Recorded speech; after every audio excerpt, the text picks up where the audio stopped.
আমরা ইন্টারনেট বন্ধ করিনি, ইন্টারনেট বন্ধ হয়ে গেছে। কোটা আন্দোলনের সময় ইন্টারনেট বন্ধ করা নিয়ে নানাভাবে সমালোচিত হয়েছিলেন জুনায়েদ আহমেদ পলক। এবার তার বিরুদ্ধে উঠে এসেছে হাজার কোটি টাকা লোপাটের অভিযোগ। দেশের তথ্য প্রযুক্তি খাতে হাজার কোটি টাকা দুর্নীতি করেছেন সাবেক প্রতিমন্ত্রী জুনায়েদ আহমেদ। তথ্য প্রযুক্তির উন্নয়নের নামে একের পর এক প্রকল্প নিয়ে বাজেট থেকে শত শত কোটি টাকা লোপাট করেছেন। প্রতিমন্ত্রী হওয়ার পর নিজের ব্যক্তিগত সম্পদ বেড়েছে বহুগুণ। এ খাতে ছিল না কোনো জবাবদিহি, স্বচ্ছতারও কোনো বালাই ছিল না।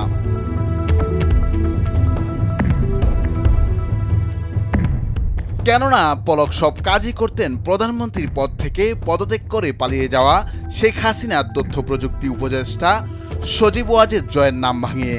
এমন অভিযোগ রয়েছে তার বিরুদ্ধে। সরাসরি জয়ের সঙ্গে সম্পর্কের কারণে কেউ কোনো কথা বলারও সাহস করতেন না। ফলে ডিজিটাল বাংলাদেশ বিনির্মাণ আর তথ্য প্রযুক্তি খাতের উন্নয়নের নামে গত কয়েক বছরে হাজার কোটি টাকা লোপাট করেছেন বলে অভিযোগ উঠেছে।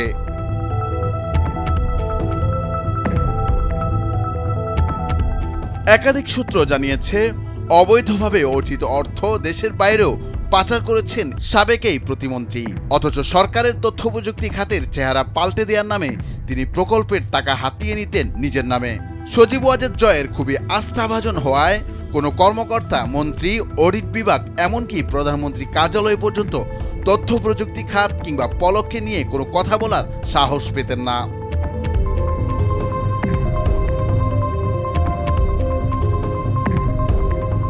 বলা যায় একরকম শূন্য হাতেই রাজনীতি শুরু করেছিলেন পলক।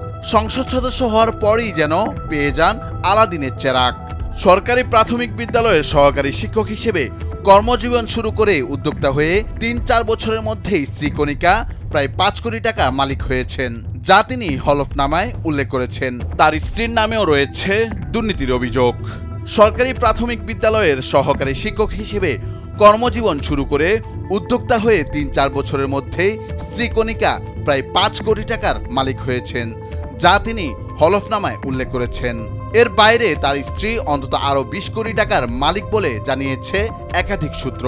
যদিও তিনি ২০১৮ সালে দেখিয়েছেন স্ত্রী কণিকা ২ কোটি ৫৮ লাখ টাকার মালিক। পরের বছর তা বেড়ে হয়েছে ৩ কোটি ৮৪ লাখ টাকা।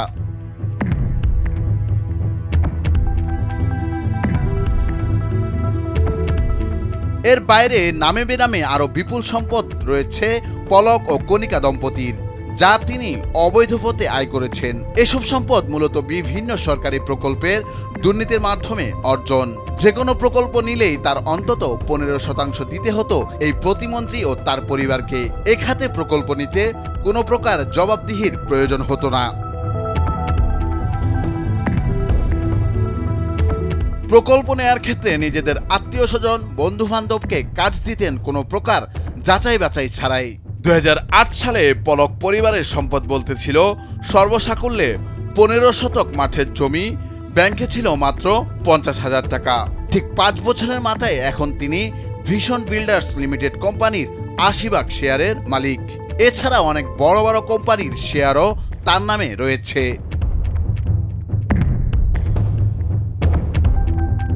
শুধু তাই নয়, তার পরিবারের সদস্যদের নামে রয়েছে অসংখ্য দুর্নীতির অভিযোগ।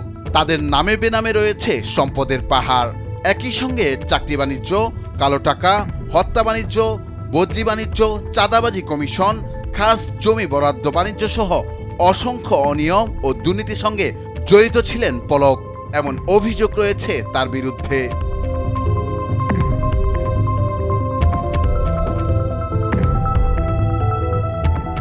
নুরুল আফসার, নিউজ ডেস্ক, ভোরের কাগজ।